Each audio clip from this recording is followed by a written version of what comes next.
Jerem Jordan and I spoke with Ronny Jenkins last night after the 1996 celebration show, and the soft-spoken star gave us a look into what he was feeling about the return trip to Provo. Not every day that Ronny Jenkins gets to hang out with the BYU Sports Nation crew in Studio B, or as I should say, not every day that we get to hang out with Ronny Jenkins. Welcome to Studio B, man. Thank you. Thank you for having me. 1996 football, reminiscing. It's been something that Jeremy and I have been looking forward to for a very long time because it played a huge part of why we wanted to do what we do and what got us really into that blue blood BYU football, never say die mentality. But how does it feel for you looking back on that 1996 season 20 years later? I mean, it's looking back at it now, being older, you realize how big it was. I mean, at the time, it was going so fast for me.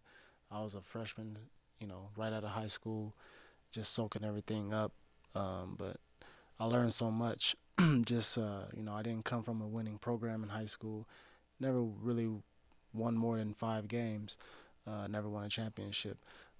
So being here and learning from who I learned from, Lavelle, Norm Chow, and being around players like Steve Sarkisian, Shea, Omar, Tim McTire.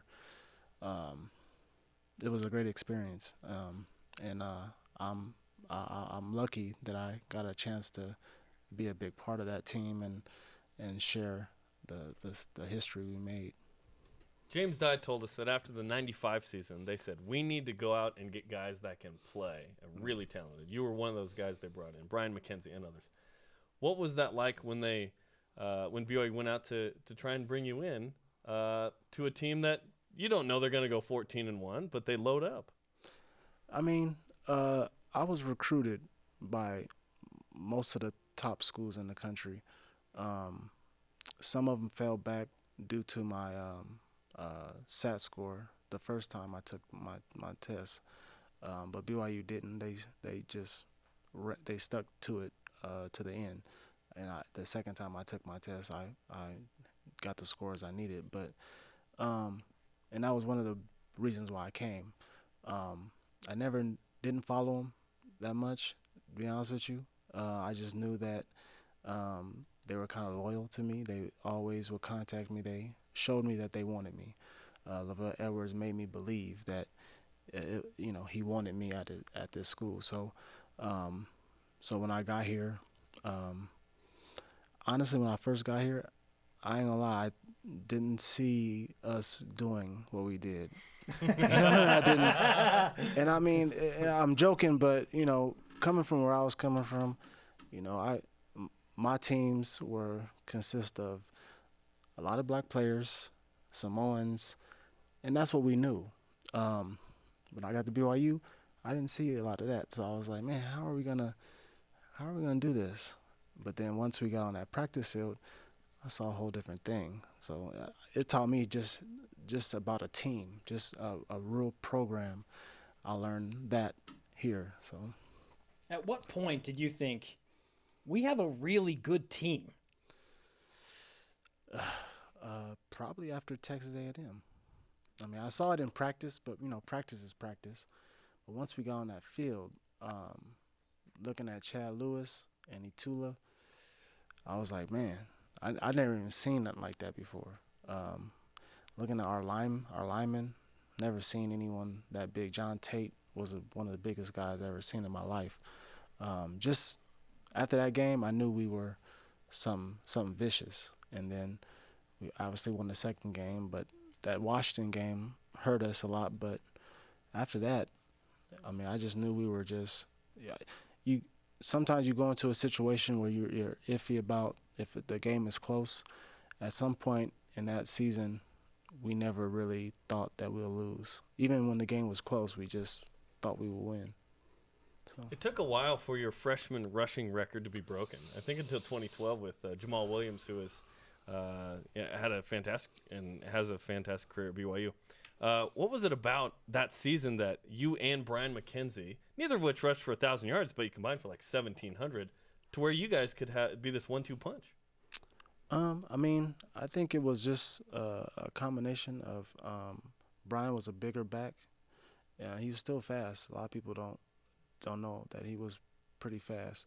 And me being able to run the way I was able to run and catch the ball the way I was catching the ball, we just added another dimension of the offense, and we just got it going. I mean, I know records are made to be broken, but from a competitive standpoint, I didn't play the first 3 games, and I shared time with 2 other backs. Yeah. So Would have been 1,000 yards. Yeah, could have easy. Yeah. Okay, there you Easy. go. I believe that too. And you're a soft-spoken guy, but you were loud on the field, like you expressed yourself. Where does that come from? I was just a different person on the field. Off the field, I don't really talk much. I don't really, I don't talk. I mean, I talk, but I don't. People know me as being a quiet person, and I don't brag. I don't do all that stuff. But when I'm on the football field, my mindset as a child, as my uncle taught me, he said it was always best that other people talked about you opposed to you talking about yourself.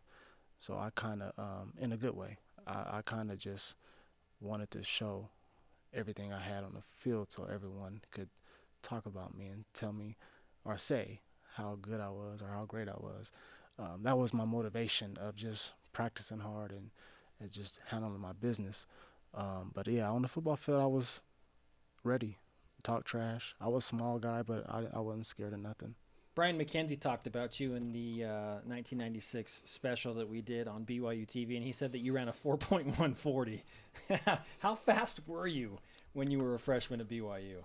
You know what? I've ran different times, just depending on the day and my mood, I guess. When I did run a 4.19, I was coming off of I set out a season, obviously, and I ran track. You ran a 4.1940, Ronnie. Yeah, I did.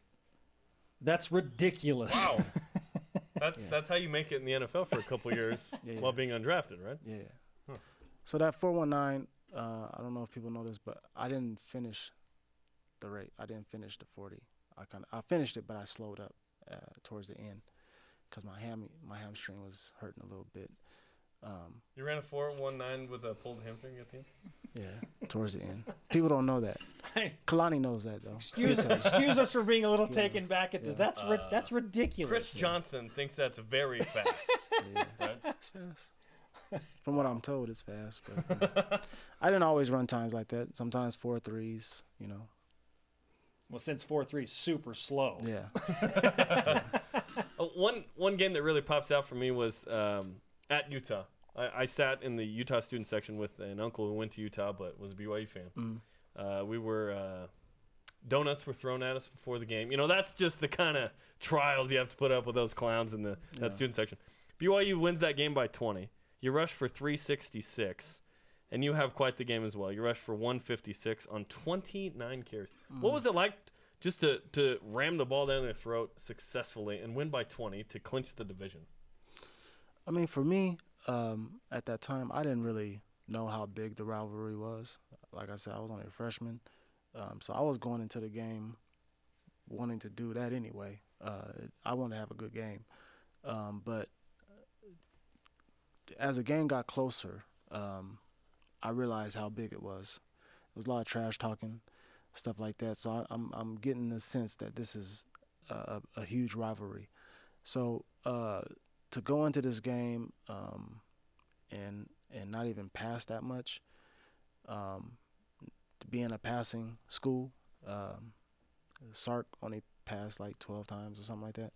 And for me to be as small as I was and running the ball 29 times, it just gives you confidence. It shows people that you're durable. But I'm happy that I've never lost to the Utes. Yeah, you scored 3 touchdowns in that game, and in 1998 you go back, and was that the year of the Kaneshiro Clank as well? Yes, I was also in the Utah student section for that one too. Jerome, you need to be at the game this year. Yeah. That was a good year as well. Yeah, it was all right. Hey, yesterday I noticed this. This is great. Derek Stevenson sent out a picture. He tweeted a photo of, "Hey, Kalani Sitake, block somebody, bro. You're trying to get Ronny Jenkins killed at 6 OWE." And so that's where there was a big hit on you in that game. Absolutely. So then at Jonathan Lingo says, "The choice of Ronny to take on the tackler was the wrong one. You responded with this. Came back after that hit and scored, just saying." Yeah. Remember the score too, right? Yeah. Well, a lot of people look that hit up, always talking to me about how I got hit, but they never talk about that we won, and I came back in the game and scored a touchdown. I think the winning touchdown, probably. I don't know. Oh, that too. So, yeah, football is a contact sport. We get hit. It was a good hit. I mean, but like I said, I'm not scared. I saw the guy there. I know how big he was.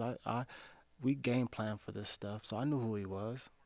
I took him on and I lost, but we won. So, so it is what it is. That's great. I love that response. I thought that was great. Ronnie, as we wrap up 14-1, that's just, I think 3 teams in NCAA history have done that. The fact that BYU did it was an anomaly because played in the Pigskin Classic, you had to have a WAC championship game, and you had to play in a bowl game, and you had to play Hawaii so you could get that 12th game. So it just, to play that many games and win 14, what does that mean to you and to BYU football? Well, it's history, so it means a lot to BYU. I mean, we made history, and BYU don't get as much credit as it deserves. We have a national championship. We've done a lot of good things at this school. The school is an accomplished school, and it doesn't get a lot of credit. As far as me, losing one game was nothing to me because I've lost many games. Like I said, I didn't come from a winning program. So the 14 wins is a great, awesome, more than I've ever won in my life. And to walk away with a ring was just awesome. So BYU, one of the top programs in the country. We don't get that credit, but we've taken down a lot of monsters from Miami's to Penn State's to, whoever's been Notre Dame, whoever's been the so-called monster. BYU has taken them on and beat them. So that year was a historical year.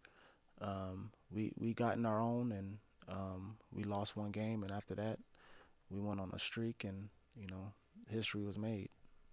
We'd love to talk to you again sometime soon, Ronnie, if that's okay with you. Anytime. We'd also like you to give us your autograph on our stretch white flag before you go, if you're cool with that. No problem.